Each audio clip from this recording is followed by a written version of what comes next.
Assalamualaikum warahmatullahi wabarakatuh. Innal hamdalillah wassalatu wassalamu ala Rasulillah. Pemirsa yang semoga Allah rahmati dan Allah berkahi. Kalau kita ditanya, apa buah ini? Pasti kita akan menjawab ini adalah buah delima. Tapi tahukah kita, di balik delima yang kita sedang perhatikan ini, ada sebuah kisah yang menakjubkan yang terjadi pada kehidupan para ulama terdahulu dari kalangan salafus salih. Sebagaimana diceritakan dalam sebuah sejarah, ada seseorang budak yang dibebaskan yang bernama Mubarak. Di mana Mubarak ini adalah seorang laki-laki yang begitu salih. Kesalihan itu nampak bagaimana dia menjaga perutnya dan kemudian dia menjaga lambungnya supaya dia tidak termasuki dengan barang-barang yang syubhat dan makanan-makanan yang haram. Maka kemudian dia bekerja kepada seorang qadhi, seorang hakim. Dia bekerja kepada seorang hakim di mana sang qadhi memberikan amanah pekerjaan kepada sang qadhi, memberikan amanah kepada Mubarak supaya Mubarak itu menjaga kebun yang dimiliki olehnya. Kebun itu adalah kebun delima. Maka kemudian sang Mubarak menjaga kebun delima sampai beberapa waktu lamanya. Satu waktu sang qadhi menyampaikan kepada Mubarak, "Hei Mubarak, ambilkan aku beberapa buah delima yang manis yang kamu selalu jaga setiap waktunya. Aku ingin mencicipi buah delima yang sedang ranum buah-buahnya dan aku ingin nikmatin rasa manisnya." Mubarak kemudian mengambilkan beberapa buah delima, dia sajikan kepada majikannya sang qadhi. Lalu kemudian akhirnya Mubarak mengambilkan beberapa buah delima. Lalu kemudian disuguhkan kepada sang qadhi majikannya. Maka ketika sang qadhi mencicipi satu persatu buah yang diberikan oleh sang Mubarak atau kemudian sang budak, maka kemudian sang qadhi begitu kagetnya mendapati bahwasanya di antara delima yang dia cicipi semuanya masam. Maka sang qadhi kemudian marah dan kemudian dia berkata, "Hei Mubarak, aku perintahkan untukmu untuk mengambilkan delima yang manis. Tapi Masya Allah ya, kamu mengambilkan delima, tidak ada satupun di antara delima yang kamu petik untuk diriku, tidak ada yang manis, semuanya masam. Bagaimana kamu ini wahai Mubarak, apakah kamu tidak mampu membedakan antara delima yang manis dan delima yang masam?"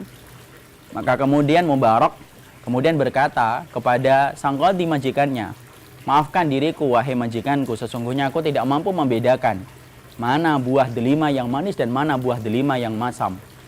Sang qadhi lalu bertanya, "Loh memang kamu apakah tidak pernah mencicipi delima itu?" Maka kemudian Mubarak berkata, "Aku tidak pernah mencicipinya." "Apakah kamu tidak pernah memungutnya satupun untuk kamu tes bagaimana manisnya buah delima?" "Tidak pernah." "Apakah kamu tidak pernah memetik dari buahnya?" "Tidak pernah." Maka kemudian sang qadhi lalu berkata, "Kenapa kamu tidak pernah melakukan itu?" Maka kemudian Mubarak berkata, "Karena amanah yang kamu bebankan kepada diriku hanyalah menjaga kebun delima dan bukan untuk mencicipi dari apa yang aku jaga. Makanya aku menjaga perutku dan lambungku dari mencicipi buah delima, karena aku tidak ingin perutku dimasuki dengan barang-barang yang haram dan barang-barang yang syubhat." Masya Allah, sang qadhi langsung tahu bahwasanya Mubarak ini adalah laki-laki yang salih. Karena sesungguhnya sunnah, cukuplah kita bisa menyampaikan sunnahnya seseorang ketika orang itu selalu menjaga perutnya dan lambungnya dari sesuatu yang haram. Sang qadhi lalu kemudian menikahkan putrinya yang begitu jelita, yang terkenal dengan kesalihannya, dinikahkan kemudian dengan Mubarak. Lalu kemudian sang qadhi ketika menikahkan putrinya dengan Mubarak, Masya Allah, terjadilah pernikahan antara Mubarak dengan putri sang qadhi. Ketika mereka menikah, Masya Allah, air yang solih bertemu dengan rahim yang taat. Air yang menjaga dari sesuatu yang syubhat bertemu dengan rahim-rahim yang taat.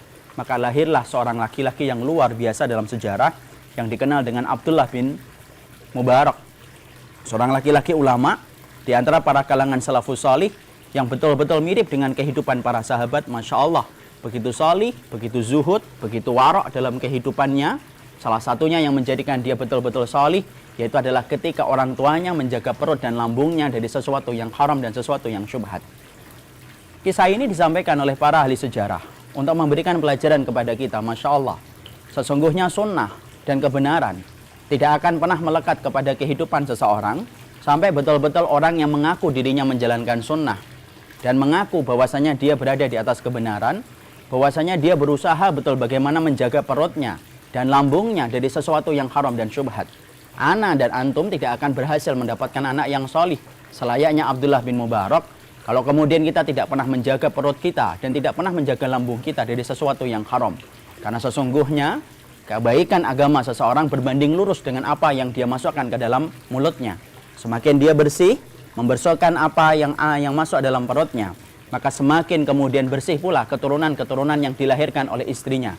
Semakin bersih dia menjaga makanan dan minumannya, maka Masya Allah akan semakin sempurna dia ketika dia mendapati dirinya semakin solih dan mendapati dirinya keturunannya itu semakin solih. Perhatikan pula kisah yang disampaikan oleh kemudian Imam Ibnu Qudamah. Ada seorang wanita yang digoda oleh ibunya, di mana wanita ini adalah penjual susu. Lalu ibunya berkata, "Mbok campurkan itu susu itu dengan air supaya keuntungan kita menjadi lebih." Tapi kemudian sang anak berkata kepada ibunya dengan takzim, dengan hormat, "Ibu, kalau kita mencampurkan susu dengan air, maka bagaimana dengan Umar?" Kemudian sang ibu berkata, "Umar tidak akan pernah tahu." Tapi Masya Allah, anak itu kemudian berkata, "Bagaimana dengan Robnya Umar?" Masya Allah, Umar bin Khattab yang saat itu ada di luar rumah tersebut ketakutan, gemeter. Dia keluar dari rumahnya, dia membangunkan putranya, yaitu adalah Asim bin Umar. Maka kemudian Umar bin Khattab berkata kepada Asim, "Wahai Asim, nikahi wanita penjual susu itu karena dia adalah seorang wanita yang solihah yang menjaga lambungnya dan perutnya dari sesuatu yang syubhat." Menikah, Masya Allah. Maka di antara keturunannya ada seorang laki-laki yang bernama Umar bin Abdul Aziz. Abdullah bin Mubarak, Umar bin Abdul Aziz tidak akan pernah lahir dalam sejarah kalau orang tua mereka tidak pernah menjaga makanannya, kalau orang tua mereka tidak pernah membersihkan rezekinya. Maka Masya Allah, ketika hari ini kita rindu dengan sosok Umar bin Abdul Aziz, kita rindu dengan sosok Abdullah bin Mubarak, maka sesungguhnya perhatikan, wahai setiap laki-laki, dan perhatikan bagi setiap wanita, perhatikan makananmu, perhatikan rezekimu. Semakin bersih makananmu, semakin bersih kemudian rezekimu, semakin mudah kamu akan mensolihkan dirimu dan semakin solih keturunan-keturunan kita. Kepada para pejabat, kepada setiap kaum muslimin, pejabat dimanapun berada, doa kami mengiringi kepada antum. Tapi tolong jaga perut kita, jaga lambung kita, supaya kita tidak menyentuh dari sesuatu yang haram yang bukan milik hak kita. Karena sesungguhnya kalau kita berani mengambil sesuatu yang haram, berani menyentuh yang syubhat, apa yang kita korbankan tidak pernah sebanding dengan apa yang kita dapatkan. Dunia, sebanyak apapun kamu dapatkan, dunia itu hanya tempat kita untuk meninggal, bukan tempat untuk tinggal. Tapi Masya Allah, sebanyak apapun dunia yang kamu dapatkan, kalau kamu meninggal, kamu akan dihisap atas semua harta itu.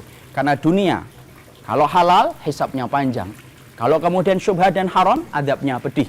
Bersihkan duniamu, bersihkan rezekimu, supaya kita lahir kembali sosok Umar bin Abdul Aziz, lahir kembali sosok Abdullah bin Mubarak. Ketika Abdullah bin Mubarak, orang tuanya menjaga delima yang haram saja, menjaga delima yang haram, tapi Allah menghasilkan kepadanya seorang keturunan untuk Mubarak dengan seorang laki-laki hebat yang bernama Abdullah bin Mubarak. Semoga saya, semua ikhwan, semuanya mereka adalah menjaga perut dan lambungnya. Siapapun saudara kita, pejabat ataupun tidak pejabat, mari kita jaga perut kita dari sesuatu yang haram. Sesungguhnya kita akan mendapati kesalihan. Sunnah adalah orang yang senantiasa menjaga mulutnya dari sesuatu yang haram dan syubhat. Barakallahu fikum wa sallallahu ala nabiyyina Muhammad walhamdulillahi rabbil alamin.